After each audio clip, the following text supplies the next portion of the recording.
அருட்பெருஞ்சோதி அருட்பெருஞ்சோதி தனிப்பெரும் கருணை அருட்பெருஞ்சோதி. எல்லா உயிர்களும் இன்புற்று வாழ்க, வள்ளல் மலரடி வாழ்க வாழ்க, கொல்லா விரதம் குவளை எல்லாம் ஓங்குக, நல்லோர் நினைத்த நலம் பெறுக, நன்றி நினைத்த எல்லோரும் வாழ்க இசைந்து.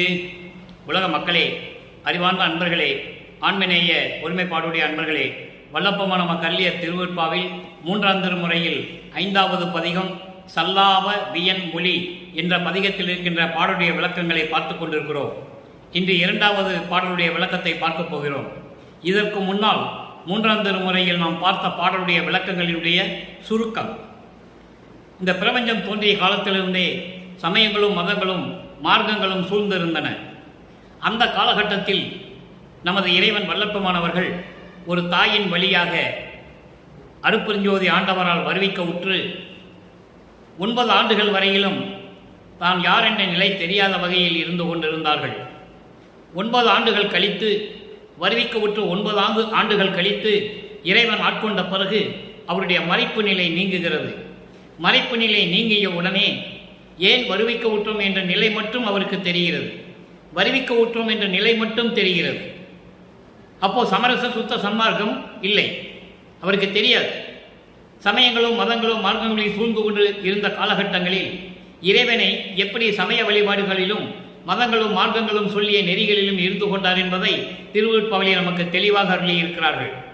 ஏனென்றால் சமரச சுத்த சன்மார்க்கத்தை தன் மகனிடம் கொடுக்கும்போது மகன் எல்லா அனுபவங்களையும் பெற்று வர வேண்டும் என்பதற்காகத்தான் சமயங்களிலும் மதங்களிலும் மார்க்கங்களிலும் தன் மகனை இருக்க செய்து, அதன் பிறகு மகனே, இந்த மார்க்கங்களாம் இனி தேவையில்லை, மக்களுக்கு தேவையில்லை, எனவே மக்களிடம் சமரச சுத்த சன்மார்க்கத்தை பற்றி நீ எடுத்து சொல்லி உலக மக்களை எல்லாம் சுத்த சன்மார்க்கத்தில் சேர்த்து அந்த மக்கள் எல்லாம் இன்பமாக வாழ வேண்டும் என்ற அறிவுரையின்படிதான் வல்லப்பமானவர்களுக்கு சுத்த சன்மார்க்கத்தை வழங்கி அதன் பிறகு அருளை கொடுத்து அதன் பிறகு அருட்பெருஞ்சோதி ஆண்டவரானார். இதுதான் இந்த பாடல்களின் சுருக்கம். அப்போ அந்த நிலையில் இருந்து கொண்டு சமயங்களிலும் மதங்களிலும் மார்க்கங்களிலும் இருந்து கொண்டிருந்த போது இறைவன் இவருக்கு காட்சி கொடுத்து மறைந்து விடுகிறார். அதன் பிறகு இறைவனை பார்ப்பதற்காக திருவொற்றியூரை தெருவிலே நின்று கொண்டிருந்த போது தியாகராஜ பெருமான் இவரை பார்த்து திரும்பி பார்க்காமல் ஓடுகிறார்.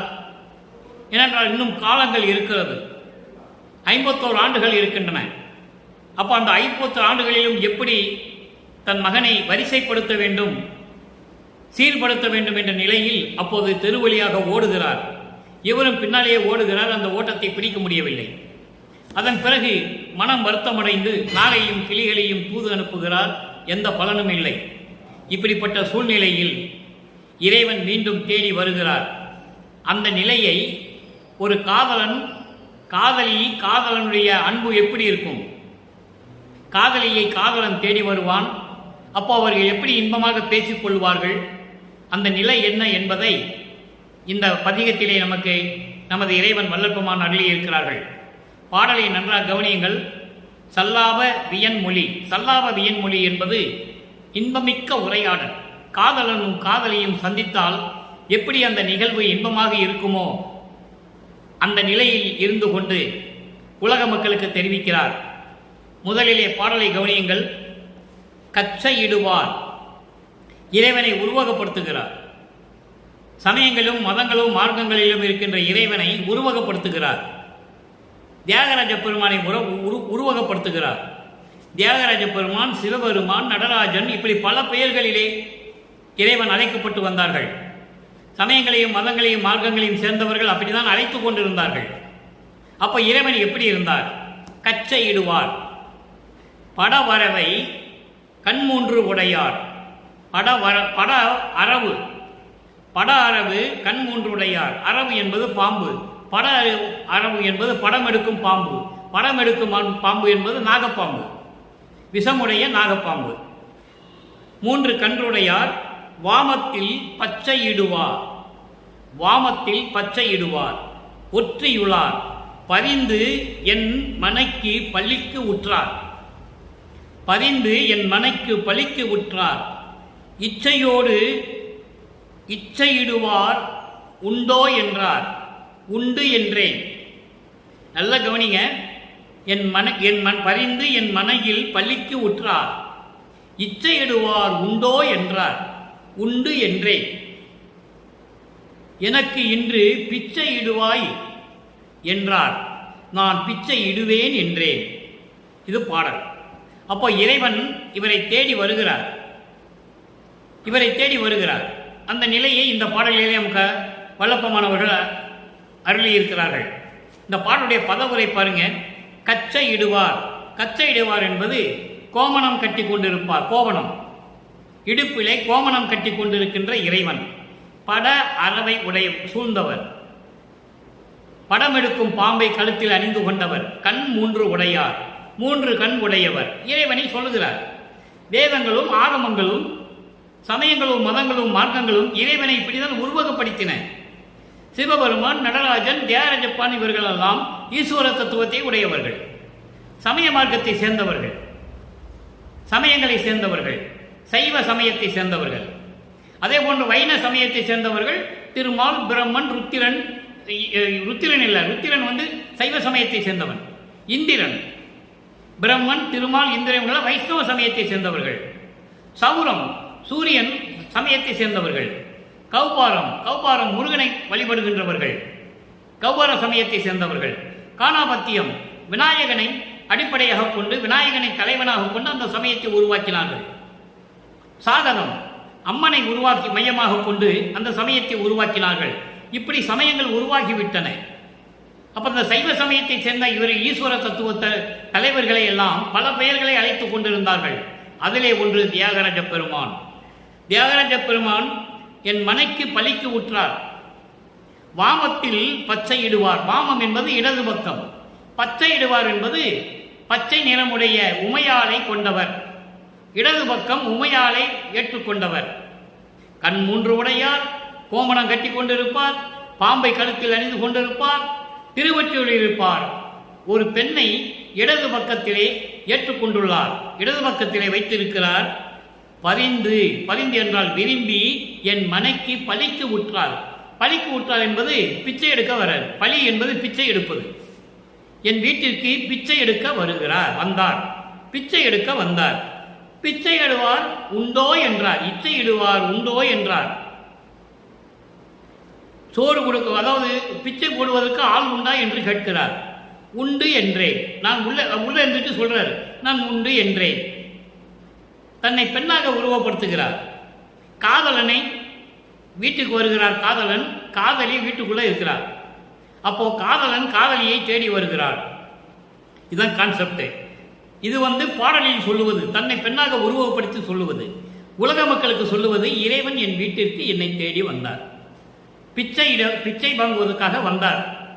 அப்போ பிச்சை போடுவதற்கு வீட்டில் யாராவது உண்டா என்றார். உண்டு என்றேன். அப்போ எனக்கு இன்று நீ பிச்சை இடுவாயாக என்று கேட்டார்.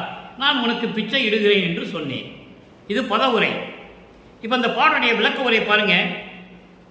கோவணத்தை அணிந்திருக்கின்றவர், இடுப்பிலே கோவணத்தை அணிந்து கொண்டவர், அவர் பாம்பை கழுத்தில் அணிந்து கொண்டவர், இறைவனை உருவகப்படுத்துகிறார். 3 கண் உடையவர், இடது பக்கமாக ஒரு பெண்ணை ஏற்றுக்கொண்டவர், திருவொற்றியூரில் இருக்கின்றவர். அவர் விரும்பி என் வீட்டிற்கு பிச்சை எடுக்க வந்தார். பலிக்கு உற்றார். பிச்சை எடுக்க வந்தார். இச்சை எடுவார் உண்டோ என்றார். பிச்சை போடுவதற்கு ஆள் உண்டா, விருப்பம் இருக்கா என்று கேட்டார். உண்டு என்றேன். அப்ப பிச்சை இடுவாயாக என்றார். நான் பிச்சை போடுகிறேன் என்றேன். அதுதான் சொல்றாரு.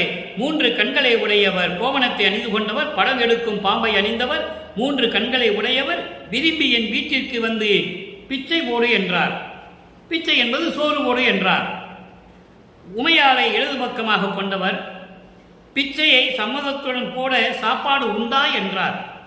உண்டு என்றேன். உண்டு என்றேன். உண்டு என்றால் எனக்கு இப்பொழுது பிச்சை போடுவாயாக என்று கேட்டார். நான் உங்களுக்கு பிச்சை போடுவேன் என்றேன். இது பாடலுடைய பொருள். பாடலுடைய மைய கருத்து, உலக மக்களே, இறைவன் என்னை ஆட்கொண்ட பிறகு என் வீட்டிற்கு என்னை தேடி வந்து பிச்சை எடுக்க வந்தார்.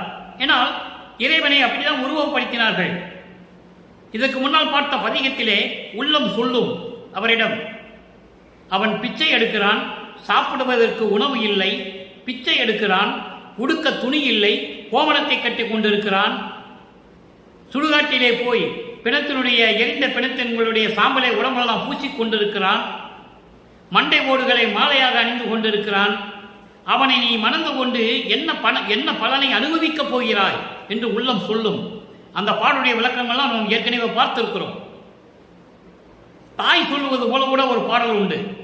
அப்படிப்பட்டவனை காதலித்து என்ன செய்ய போகிறாய் என்று சொல்லுவார். அதற்கப்புறம் இவர் பதில் சொல்லுவார். அது ஒரு பதிகத்திலே உண்டு, 10 பாடல்கள். எப்படி இருந்தாலும் சரி, நான் அவனை காதலிக்கிறேன், ஏற்றுக்கொள்ளுவேன் என்று சொல்லுவார். இதன் பொருள் என்னவென்றால், உலக மக்களே, நான் இந்த மண்ணுலகுக்கு வருவிக்க உற்று இறைவன் வந்து என் மரத்தை நீக்கிய பிறகு திருவொற்றியூருக்கு இறைவனை பார்க்க செல்லுகிறேன். திருவொற்றியூரை தெருவிலே நான் நின்று கொண்டிருக்கிறேன். தியாகராஜ பெருமான் தெருவிலே பவனி வரும்போது என்னை திரும்பி பார்க்காமல் ஓடுகிறார். நானும் ஓடினேன், ஓட்டத்தை பிடிக்க முடியவில்லை. இந்த நிலைகள் எல்லாம் மாறி அதே இறைவன், கோமனை கட்டுக்கொண்ட இறைவன், பாம்பை கழுத்தில் அணிந்து கொண்ட இறைவன், 3 கண்களை உடைய இறைவன், உமையாளை இடது பக்கமாக கொண்ட இறைவன் விரும்பி என் வீட்டிற்கு பிச்சை எடுக்க வந்தார். பிச்சை இடுவதற்கு விருப்பப்பட்டு, பிச்சை எடுப்பதற்கு, சோறு போடுவதற்கு ஏதாவது விருப்பம் உண்டா என்று கேட்டேன். உண்டு என்றேன். அப்படி என்றால் பிச்சை இடுவாயாக என்று கேட்டார். நான் பிச்சை இடுவேன் என்று சொன்னேன். உலக மக்களுக்கு தெரிவிக்கிறார். அப்போ இறைவன் இவரை தேடி வருகிறார்.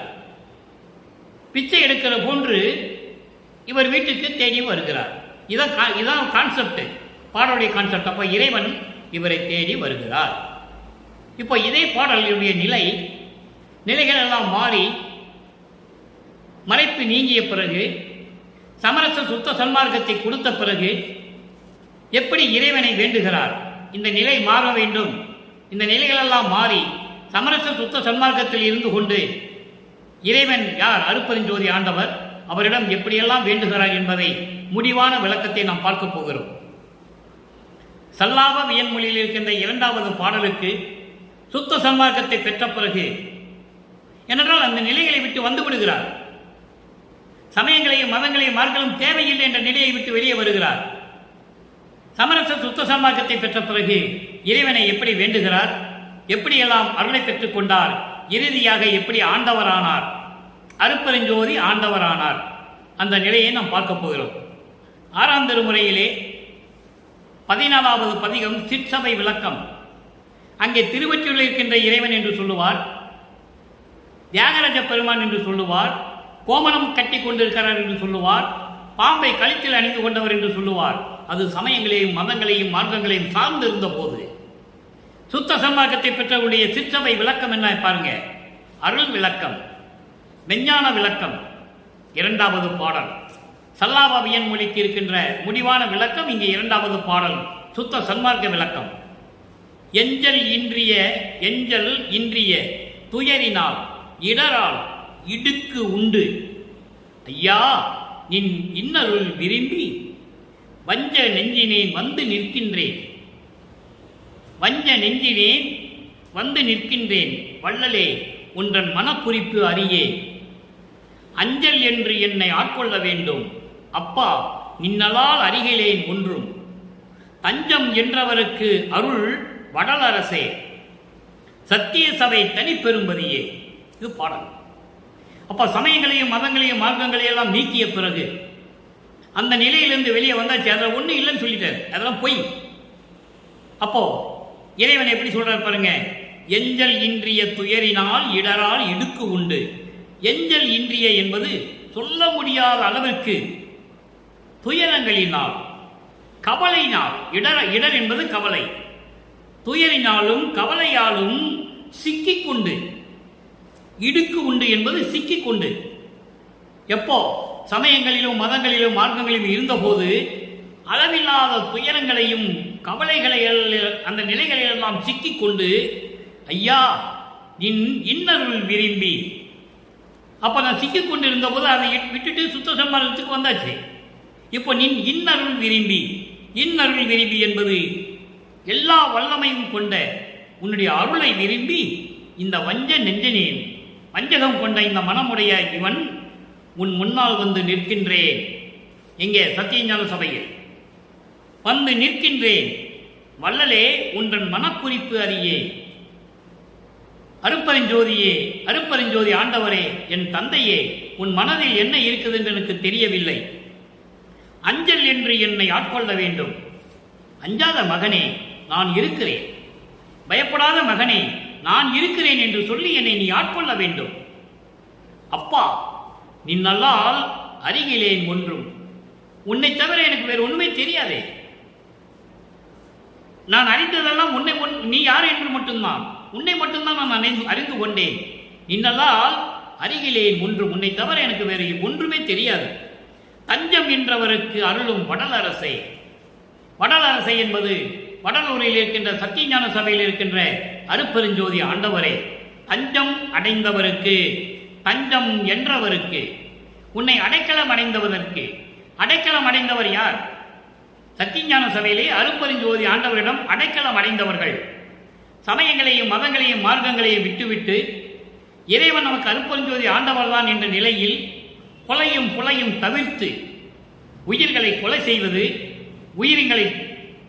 உயிர்களை துன்புறுத்துவது, அந்த நிலைகளெல்லாம் மாறி புலை மறுத்து, புலை என்பது அசைவ உணவுகள், புலால் சாப்பிடுவது, மாமிசம் சாப்பிடுவது, அசைவ உணவுகளை சாப்பிடுவது, இதையெல்லாம் தவிர்த்து கொலையும் புலையும் தவிர்த்து வருகின்றவர்களுக்கு, இறைவா நீதான் எங்களுக்கு அடைக்கலம் என்று சொல்லுகின்றவர்களுக்கு, நீயே தஞ்சம் என்று சொல்லுகிறவர்களுக்கு அருளக்கூடிய சத்தியஞான சபையில் இருக்கின்ற அரசே, அருட்பெருஞ்சோதியே, சத்திய சபை தனிப்பெரும்பதியே, சத்தியஞான சபையில் இருக்கின்ற தனிப்பெரும்பதியே.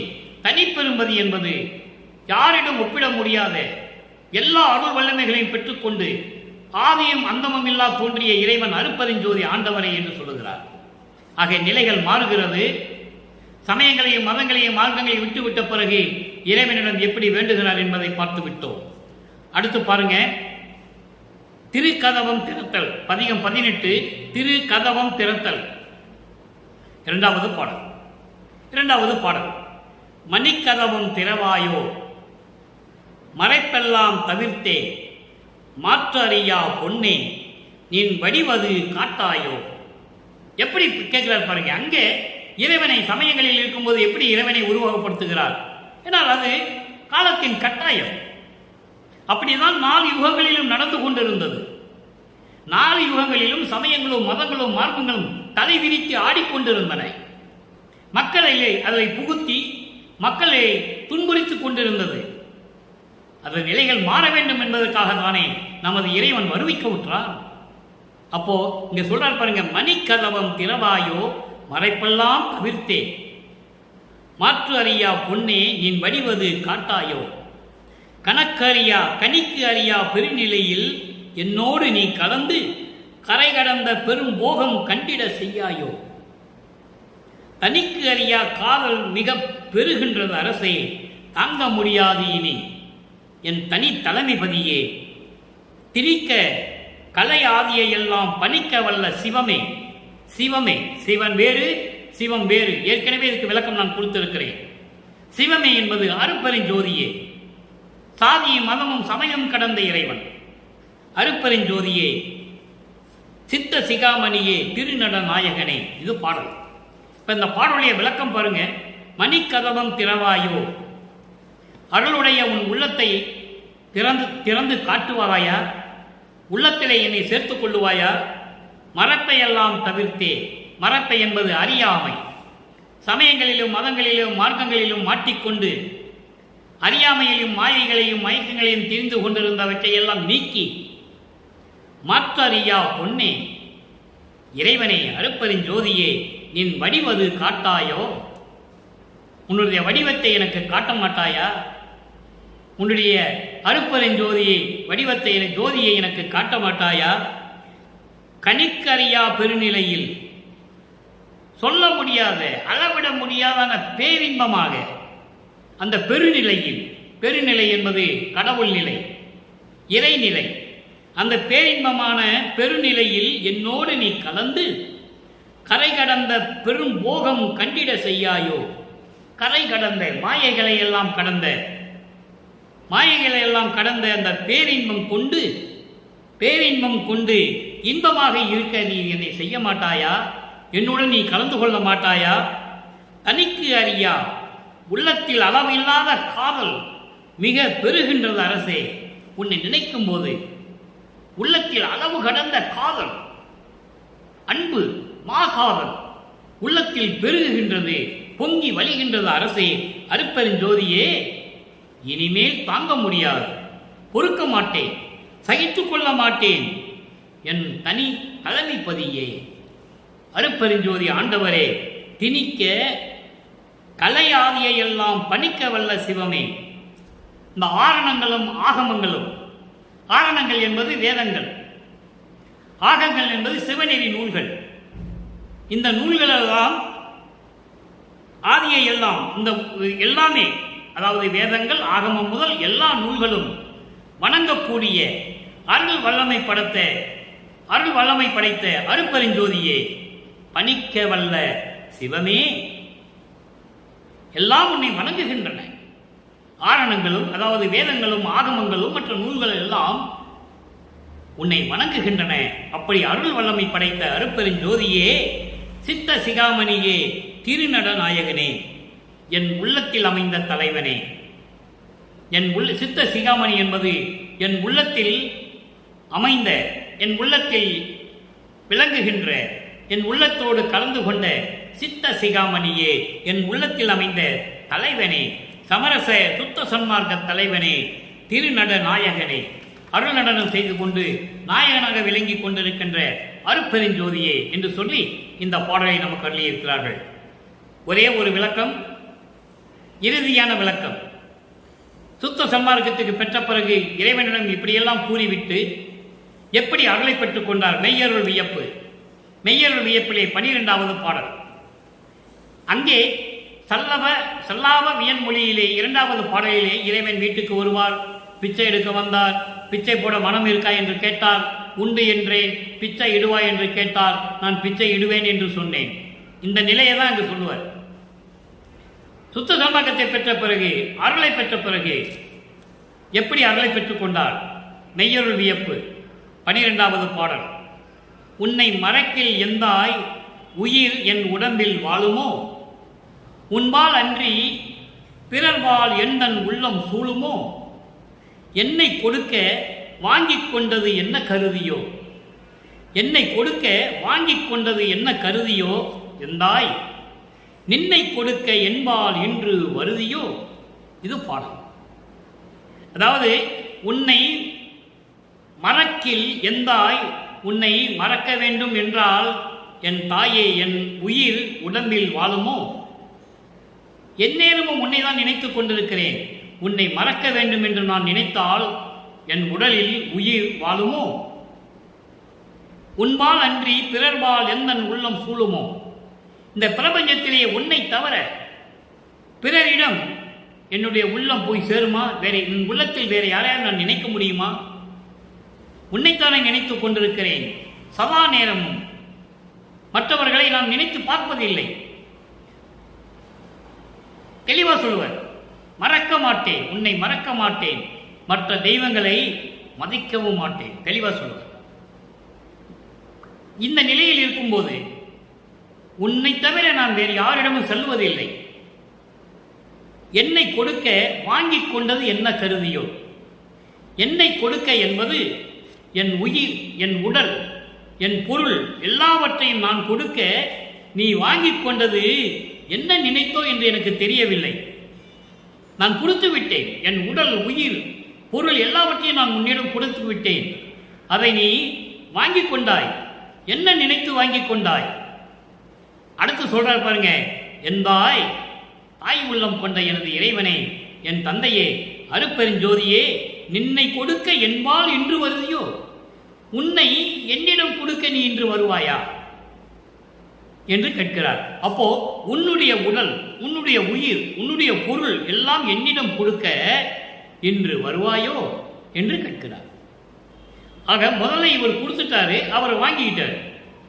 அதுக்கப்புறம் நீ உன்னுடைய உடல், உன்னுடைய உயிர், உன்னுடைய பொருள் கொடுக்க இன்று என்னிடம் வருவாயா என்று கேட்கிறார். இதைதான் 6ஆம் திருமுறையிலே 36வது பதிகத்திலே உண்மை கூறல் என்ற ஒரு பதிகம் இருக்கிறது. அதிலே 6வது பாடலிலே சொல்லுவார், என் பொருள், என் உடல், என் உயிர் எல்லாம் ஈந்தனன் உம்மிடத்து எம் பெருமானாரே. அதை தான் இங்க சொல்றாரு. என்னை கொடுக்க வாங்கி கொண்டாய். அதை அந்த பதிகத்திலே சொல்லுவார். இப்படியெல்லாம் நான் உன்னிடம் கொடுத்து விட்டேன். என் பெருமானாரே, இன்போடு வாங்கிக் கொண்டு என்னை ஆட்கொண்டீர். அந்த நிலையை தான் மெய்யருள் வியப்பிலே சொல்லுகிறார். அப்போ இந்த நிலை மாறும்போது நீ உன்னுடைய உடல், உயிர், பொருளெல்லாம் கொடுக்க நீ வருவாயா என்று கேட்கிறார். 113வது பதிகம் அம்பலவாணர் வருகை. அதில் சொல்லுவார் பாருங்க, அன்பு உருவானவர் இன்புற உள்ளே வாரீர். என் உள்ளத்தில் கலந்து கொள்ள நீங்கள் வர வேண்டும். அறிவுருவாயினர் வாரீர். மெய்ஞான அறிவு, ஞான அறிவு என்பது வேறு, மெஞ்ஞான அறிவு என்பது வேறு. அப்படி மெஞ்ஞான அறிவுள்ள இறைவனே வாரீர். அருப்பெருஞ்சோதியே வாரீர். அன்பால், அதாவது அன்பர்கள் எல்லாம் அணுவில் அடக்கும் அருப்பெருஞ்சோதியரே வாரீர். அண்டங்கள் எல்லாம் அன்பர்களுடைய உள்ளத்தில் நிறைந்திருக்கிறது வேறு. அண்டங்கள் எல்லாம் அணுவில் அடக்கும் அருப்பெருஞ்சோதி சித்தரே வாரீர். எல்லா அண்டங்களையும் ஒரு அணுவில் அடக்கக்கூடிய ஒரு அணுவில் அருப்பெருஞ்சோதி ஆண்டவரே வாரீர் என்று சொல்லி இறைவனை வாரீர் வாரீர் என்று சொல்லி அழைக்கிறார். எனவே அன்பர்களே, எங்களுடைய பாடல் விளக்கம் மிகவும் எளிமையானது. எனவே அன்பர்களே, அப்படிப்பட்ட இறைவனை நீங்களும் வணங்கி சமரச சுத்த சன்மார்க்கத்தில் இருந்து கொண்டு கொலையும் புலையும் தவிர்த்து மன்னகள் விளக்கிலே தீபமேற்றி அருப்பெருஞ்சோதி அருப்பெருஞ்சோதி தனிப்பெருங்கரை அருப்பெருஞ்சோதி என்ற மகாமந்திரத்தை உச்சரித்து இறைவனை வழிபட்டு இறைவனுடைய அருளையும் பொருளையும் செல்வங்களையெல்லாம் பெற்றுக்கொண்டு நீங்கள் நோயற்ற வாழ்வில் வாழ வேண்டும். 200 ஆண்டுகள் காலமாகவே வல்லப்பமான வருவிக்க உற்று சுத்த சன்மார்க்க காலம் தொடங்க ஆரம்பித்து 200 ஆண்டுகள் ஆகிவிட்டது. இறைவனுடைய வல்லப்பமானுடைய இறைநிலையை மக்களிடம் யாரும் கொண்டு போய் சேர்க்கவில்லை என்பதுதான் வேதனையான விஷயம். அதை நான் தினமும் கூறிக்கொண்டிருக்கிறேன். வல்லப்பமான் கடவுள் இறைவனால் இறைவனாகவே வருவிக்க உற்றவர். இந்த மானுட பிறவி எடுத்து இந்த உலகிலே வாழ்ந்து மடிந்து போன மற்றவர்களை தவறு போல் அல்ல, மானிட உடம்பெடுத்து பிறப்பெடுத்து இந்த உலகியல் வாழ்க்கையிலே வாழ்ந்து இறந்து போனவர்களுடைய தொகுப்பில் வருகின்றவர்கள் அல்ல.